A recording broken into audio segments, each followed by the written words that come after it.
मला असं वाटतं हे पण तुम्ही तपासणं गरजेचं आहे, आवश्यक आहे. आज वर्षानुवर्ष इथे अनेक जैन लोक राहत आहेत. प्रत्येक धर्माबद्दल आम्हाला आदर आहे. त्यांचे मुनी जे काही उत्तम काम करत असतील त्याही बद्दल आदर आहे.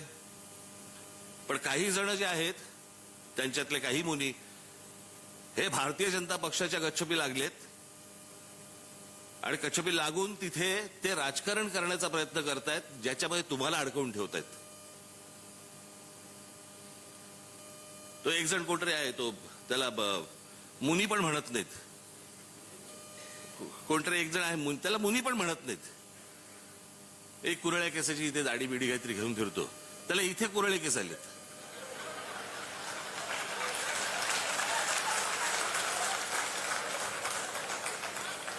चला उलट झालं की काय झालं.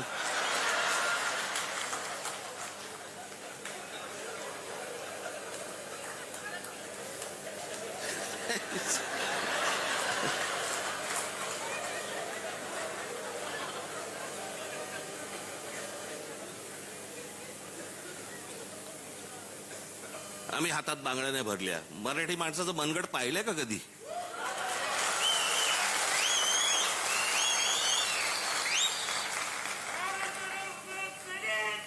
आम्हाला कुठचेही वाद नकोयत, भांडणं नकोयत, परंतु वाद उकरून काढणार असाल आम्ही रस्त्यावरती उभे राहू.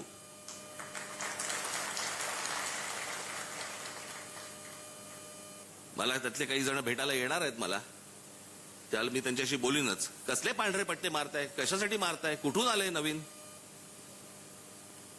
अनेक मुनी यांचे रस्त्यावरती फिरत असतात, हायवेवरती फिरत असतात, सगळीकडे जात असतात. तेव्हा नाही पांढरे पट्टे लागत तुम्हाला? सोसायट्यांमध्ये सांगताय, अस्तित्व दाखवताय. तुम्ही धर्माचं काम करा. तुम्ही त्या समाजाबद्दल, त्या जैन समाजाबद्दल जे काय धर्माचं काम करत असाल करा, करण्याबद्दल काहीच प्रश्न नाहीये. नको त्या भानगडीत कशाला येत आहे?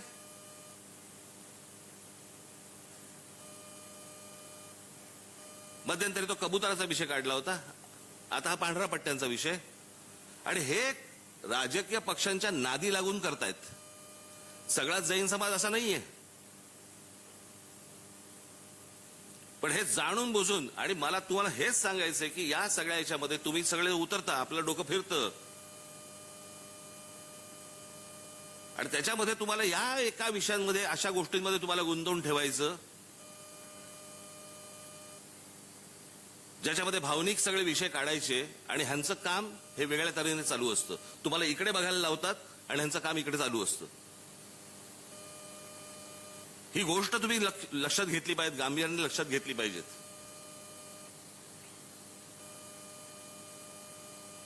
संपूर्ण देशाचा विचका झालेला आहे, राज्याचा विचका झालाय. मला ना कोणाची सत्ता आहे आणि कोण विरोधी पक्षात आहे वगैरे, कोणाला सत्ता मिळवायची आहे, हा सगळा भाग बाजूला सोडा. आपण आपल्या राज्याचं काय नुकसान करतोय, आपण आपल्या देशाचं काय नुकसान करतोय.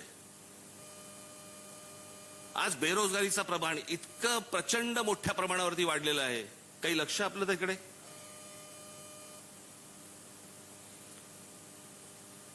आज अजून पाऊस पडलेला नाहीये. महाराष्ट्र देशात अनेक ठिकाणी, खास करून महाराष्ट्रामध्ये दुष्काळी परिस्थिती येणार. आणि आमच्याकडे काय चाललंय? खासदार फोडणं, आमदार फोडणं, नगरसेवक फोडणं. आमची सत्ता कशी टिकेल, वाटेल तेवढे पैसे आम्ही द्यायला तयार आहोत. माणसं विकली जात आहेत. मला असं वाटतं राजकीय पक्षाच्या कार्यकर्त्यांनी या गोष्टींचा विचार करायला नाही पाहिजे. जनतेने करायला पाहिजे, लोकांनी करायला पाहिजे. की ज्यांना निवडून आणण्यासाठी तुम्ही 4-4, 5-5 तास, 2-2 तास तिथे उन्हामध्ये त्या रांगेत उभे राहिलात, तो माणूस 50-100 कोटीसाठी म्हणून विकले जातात. त्यांना पुन्हा तुम्ही परत उभे करणार का? आताही जर समजा ते परत आले तर तुमची प्रतिक्रिया काय असणार त्याच्यावरती? सगळ्यांना आपलेच येत रे, किती करतात ते सगळ्यांसाठी. बरोबर. रव्यांना असले की कशाचीच गरज नाही. रव्यांना डेंजर आहे ना, त्यांना मारणं सोड. त्यांना कुणाचं बोट जरी लावलं ना,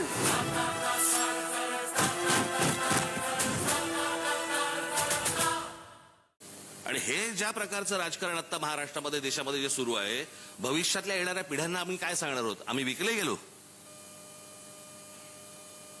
म्हणून तुमच्या समोर ही परिस्थिती आली. माझ्याकडे आता एक आकडा आहे, ते खास करून तुमच्यासाठी आणलाय. देशात आत्महत्याचं प्रमाण किती वाढलंय त्याचा हा आकडा इंडियन एक्सप्रेसचा रिपोर्ट आहे. काश्मीरमध्ये 16 लोकांनी आत्महत्या केल्या. मग अजून कुठेतरी जम्मूमध्ये इथे तिथे सगळीकडे आलेत. प्रत्येक राज्याचे दिलेले आहेत. कुठे 11, कुठे 42, कुठे 106 आत्महत्या. मिझोराम या भागामध्ये. त्याच्यानंतर 615. त्याच्यानंतर तुमच्या गुजरातमध्ये, मध्य प्रदेशमध्ये 15,000. गुजरातमध्ये 8,000. सर्वात जास्ती कुठे आहेत? 22,174.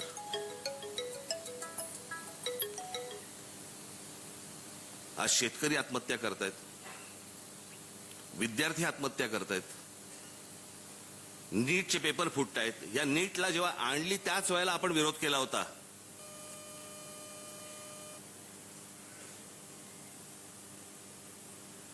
आज लहान मुलं पळवण्याचा प्रकार वाढलेले आहेत. खासदार आमदार जसे पळवले जातात तशी लहान मुलं पळवली जातात. मुली पळवल्या जात आहेत. त्याचे व्यापार होत आहेत. त्यांना परदेशी पाठवलं जातंय. काही जणींना वेश्या व्यवसायाला पाठवलं जातंय. एवढे सगळे प्रश्न आज आपासून देशासमोर उभे असताना आमच्याकडे काय चालू आहे? आमची सत्ता टिकावी म्हणून आम्ही करोडो रुपये टाकायला तयार आहोत. आम्हाला खासदार फोडायचेत, आमदार फोडायचेत, नगरसेवक फोडायचेत. तुमच्या मताला किंमत काय? 0. कोण तुम्ही, कोण नाही. रांगेत उभं राहा मेंढरासारखे, मतदान करा, मोकळे व्हा. आज हे भारतीय जनता पक्षाकडनं सुरू आहे. उद्या दुसऱ्या पक्षांकडनं सुरू होईल. काही दुसऱ्या इतर पक्षांकडनं अगोदर, ह्याच्या अगोदर पण झालेलं आहे. याला निवडणूक म्हणणार? मी काल आम्ही बसलो असताना मी म्हटलं बरं झालं चला आपले खासदार निवडून नाही आले.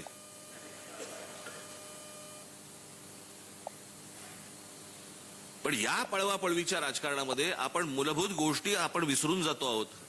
आपण महाराष्ट्राचं अस्तित्व विसरून जातो आहोत. महाराष्ट्राचा स्वाभिमान विसरून जातो आहोत. महाराष्ट्राची परंपरा विसरून जातो आहोत. देशाची परंपरा विसरून जातो आहोत. आणि चौबाजूने आम्ही काय बघतोय आज? या सगळ्या गोष्टी विकल्या जात आहेत. मी तुम्हाला आता एक आपल्या हे महावितरण ना, MSCB,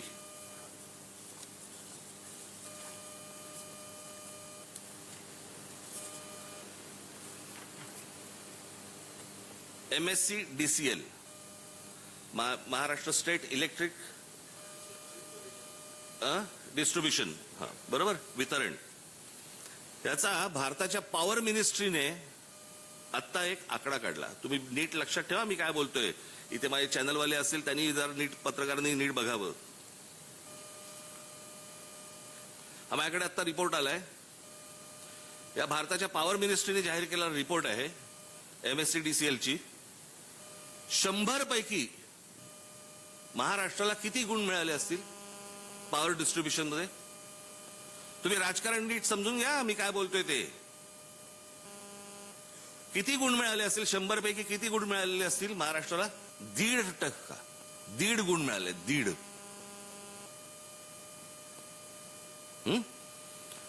या 1.5चा अर्थ कळतोय तुम्हाला? यांचा आता IPO येतोय. MSCDCLचा आता IPO येतोय, म्हणजे लोकांकडनं पैसे घेण्यासाठी.